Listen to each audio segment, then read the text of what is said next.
ദൈവവചന പ്രവചന പഠന പ്രകാരം ഇനി ഭൂമിയിൽ എന്തൊക്കെയാണ് സംഭവിക്കേണ്ടത്? ഓരോ ദൈവമക്കളും ഇതിനെക്കുറിച്ചുള്ള അറിവ് ഉണ്ടായിരിക്കണമെന്നതാണ് ദൈവഹിതം. എന്നാൽ യേശുക്രിസ്തുവിനെ ഏകരക്ഷകനും ഏക കർത്താവും ജീവനുള്ള ഏക സത്യവുമായി സ്വീകരിച്ച് ദൈവവചനപ്രകാരം ജീവിക്കുന്ന ഒരു വ്യക്തി ഈ ദൈവിക രഹസ്യം അറിഞ്ഞില്ലെങ്കിലും യാതൊരു കുഴപ്പവുമില്ല. എന്നാൽ അറിയണമെന്നതാണ് ദൈവഹിതം. ഈ ദൈവിക രഹസ്യം അറിയുന്നത് കൊണ്ട് പല തെറ്റുകളിലേക്കും പോവാതിരിക്കാനുള്ള സാധ്യത വളരെ കൂടുതലാണ്. അതുകൊണ്ട് തന്നെ ഈ ദൈവിക രഹസ്യം എല്ലാ ദൈവമക്കളും അറിയണം എന്നതാണ് ദൈവഹിതം. എന്താണ് ആദ്യം സംഭവിക്കുന്നത്? ഒന്നാമതായി സംഭവിക്കേണ്ടത്, യേശുവിനെ ഏകരക്ഷകനും ഏക കർത്താവും ജീവനുള്ള ഏക സത്യവുമായി സ്വീകരിച്ച് യേശുക്രിസ്തുവിൽ വിശ്വസിച്ച് മരിച്ചവരുടെയും ജീവിക്കുന്നവരുടെയും ഉയർപ്പാണ് സംഭവിക്കേണ്ടത്. ബൈബിൾ പ്രവചനം പഠിക്കുന്നവരിൽ ഇതിൽ ക്രമത്തിന് ചിലപ്പോൾ വ്യത്യാസം വന്നേക്കാം. ഒന്നാമത് യേശുക്രിസ്തുവിൽ വിശ്വസിച്ച് മരിച്ചവരുടെയും ജീവിക്കുന്നവരുടെയും ഉയർപ്പ് എന്ന് ഞാൻ പറയുന്നുണ്ട്. ചിലർ വിശ്വസിക്കുന്നു എതിർ ക്രിസ്തു വെളിപ്പെട്ട് വ്യാജപ്രവാചകനും വെളിപ്പെട്ട് പീഡനത്തിലൂടെ കടന്നു പോകുന്നതിന് മുമ്പ് എടുക്കപ്പെടും എന്നത് ചിലർ വിശ്വസിക്കുന്നു. മറ്റു ചിലരാകട്ടെ പീഡനത്തിലൂടെ കടന്നുപോയി അതിനുശേഷം എതിർ ക്രിസ്തു വ്യാജപ്രവാചകന്റെ പീഡനത്തിലൂടെ കടന്നു പോയതിന് ശേഷം സ്വർഗത്തിലേക്ക് എടുക്കപ്പെടും എന്ന് വിശ്വസിക്കുന്നവരും ഉണ്ട്. അതായത് പ്രീ ട്രിബുലേഷൻ റാപ്ചറും മിഡ് ട്രിബുലേഷൻ റാപ്ചറും പോസ്റ്റ് ട്രിബുലേഷൻ റാപ്ചറും. ട്രിബുലേഷൻ എന്ന് പറഞ്ഞു കഴിഞ്ഞാൽ പീഡനം എന്നാണ്, ദൈവം നൽകുന്ന പീഡനം. രണ്ടാമതായി എതിർ ക്രിസ്തു ഈ ഭൂമിയിൽ വെളിപ്പെടും. എതിർ ക്രിസ്തു എന്നാൽ ജീവനുള്ള ഏകസത്യതയുമായ യേശുക്രിസ്തുവിനെ എതിർക്കുന്ന, അതായത് ദൈവവചനത്തെയും യേശുക്രിസ്തുവിൻ്റെയും പ്രബോധനത്തെ പൂർണ്ണമായും തള്ളിക്കളയുന്ന, എന്നാൽ ക്രിസ്തുവിനെ പോലെ തന്നെ ലോകത്തിന് വെളിപ്പെടുന്ന ഒരു മനുഷ്യൻ ഈ ഭൂമിയിൽ വെളിപ്പെടും. എതിർ ക്രിസ്തു ഈ ഭൂമിയിൽ വെളിപ്പെടുന്നതാണ് രണ്ടാമതായി ഇനി സംഭവിക്കാനിരിക്കുന്ന കാര്യം. മൂന്നാമതായി ഇനി ഭൂമിയിൽ സംഭവിക്കേണ്ടത്, എതിർ ക്രിസ്തുവിന് സപ്പോർട്ട് ചെയ്യുന്ന, എതിർ ക്രിസ്തുവിന് കൂട്ടാളിയായി ഒരു വ്യാജപ്രവാചകൻ ഈ ഭൂമിയിൽ വെളിപ്പെടും. ആ വ്യാജപ്രവാചകനാണ് ലോകത്തിന് വെളിപ്പെടുത്തി നൽകുന്നത് ഈ വ്യക്തിയാണ് യഥാർത്ഥത്തിൽ ക്രിസ്തു എന്ന് ലോകത്തിനെ തെറ്റിദ്ധരിപ്പിക്കുന്ന ഒരു വ്യാജപ്രവാചകൻ, തെറ്റായ സാക്ഷ്യം നൽകുന്ന ഒരു പ്രവാചകനും ഈ ഭൂമിയിൽ വെളിപ്പെടേണ്ടിയിരിക്കുന്നു. എതിർ ക്രിസ്തുവും എതിർ ക്രിസ്തുവിൻ്റെ കൂട്ടാളിയായ വ്യാജപ്രവാചകനും ഈ ഭൂമിയിൽ വെളിപ്പെട്ട് അവർ പ്രവർത്തിക്കുമ്പോൾ തന്നെ രണ്ടു സാക്ഷികൾ, ജീവനുള്ള ഏകസത്യവുമായ യേശുക്രിസ്തുവിന് സാക്ഷ്യം വഹിക്കുന്ന രണ്ടു പ്രവാചകന്മാർ ഭൂമിയിൽ ഇസ്രായേലിൽ ദൈവരാജ്യത്തിൻ്റെ സുവിശേഷം പ്രഘോഷിക്കും. എന്നാൽ ഈ പ്രവാചകന്മാരുടെ പ്രവചനങ്ങളെ, ദൈവരാജ്യത്തിൻ്റെ സുവിശേഷത്തെ ഗ്രഹിക്കുവാൻ ഇസ്രായേൽ ജനത്തിലെ ഭൂരിപക്ഷം പേർക്കും സാധിക്കാതെ വരും. വളരെ കുറച്ച് ശേഷിപ്പുകൾക്ക് മാത്രമേ ഈ രണ്ടു പ്രവാചകന്മാർ പറയുന്ന രാജ്യത്തിൻ്റെ സുവിശേഷം ഗ്രഹിക്കുവാൻ സാധിക്കുകയുള്ളൂ. അതുകൊണ്ട് തന്നെ എതിർ ക്രിസ്തുവും കൂട്ടാളികളും മറ്റു വ്യക്തികളും കൂടി വന്ന് ഈ രണ്ട് പ്രവാചകന്മാരെ വധിക്കുമെന്നാണ് ദൈവവചനത്തിൽ പറയുന്നത്. വധിക്കപ്പെടുമ്പോൾ തന്നെ ലോകം ആ രണ്ട് പ്രവാചകന്മാരെയും നോക്കി പരിഹസിക്കുമെന്നാണ് ദൈവവചനത്തിലൂടെ പറയുന്നത്.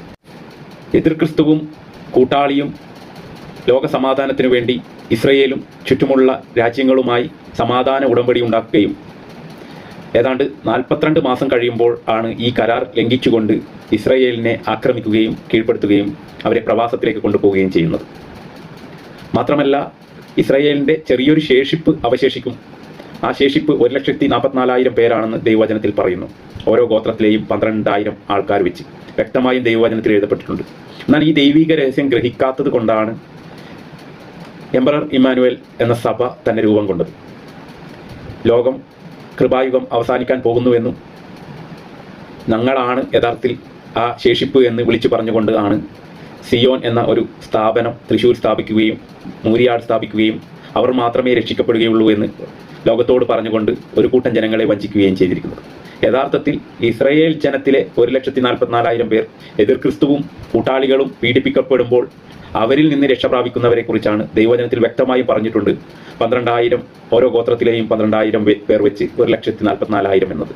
എന്നാൽ ഈ ദൈവിക രഹസ്യം ഗ്രഹിക്കാത്തത് കൊണ്ടാണ് ഇന്നും സിയോൻ എന്ന് കേരളത്തിൽ ഒരു സ്ഥാപനത്തിന് പേര് നൽകി, ഒരു കെട്ടിടത്തിന് പേര് നൽകി, ഒരു ഏരിയയ്ക്ക് പേര് നൽകി ഒരു കൂട്ടം ജനങ്ങളെ വഞ്ചിച്ചുകൊണ്ടിരിക്കും. ഇസ്രയേലിൻ്റെ ശേഷിപ്പ് ജീവനുള്ള ഏകസത്യവുമായ യേശുക്രിസ്തുവിനെ തിരിച്ചറിയുകയും, അതായത് 2000 വർഷങ്ങൾക്ക് മുമ്പ് കർത്താവിൻ്റെ നാമമായ യേശുനാമത്തിൽ വന്ന രക്ഷകനെ അവർ തിരിച്ചറിയുകയും യേശുവിനെ ഏകരക്ഷകനും ഏക കർത്താവും ജീവനുള്ള ഏകസത്യദൈവത്തിൻ്റെ പ്രതിരൂപമായി സ്വീകരിക്കുകയും യേശുനാമത്തിൽ പ്രാർത്ഥിക്കുകയും ചെയ്യുമ്പോൾ അവരുടെ രക്ഷയ്ക്കായി ഒലിവുമലയിൽ യേശുക്രിസ്തു വീണ്ടും വരികയും എതിർ ക്രിസ്തുവും കൂട്ടാളിയായ വ്യാജപ്രവാചകനും അവരെ പിൻപറ്റുന്ന ഒരു വലിയ പടയാളികളും വലിയ സൈന്യവും ഈ ഇസ്രായേൽ ജനത്തിൻ്റെ ശേഷിപ്പിനെ വധിക്കാനായി ഒലിമലയുടെ താഴ്വരയിലേക്ക് വരുമ്പോൾ പ്രപഞ്ചവും അതിലുള്ള സമസ്തവും സൃഷ്ടിച്ചവൻ സ്വർഗത്തിൻ്റെയും ഭൂമിയുടെയും കർത്താവുമായ യേശുക്രിസ്തു തൻ്റെ വചനത്താലാണ് ഈ ഭൂമിയും അതിലുള്ള സമസ്തവും സൃഷ്ടിച്ചതും ഇന്നും പരിപാലിപ്പിക്കുന്നതും.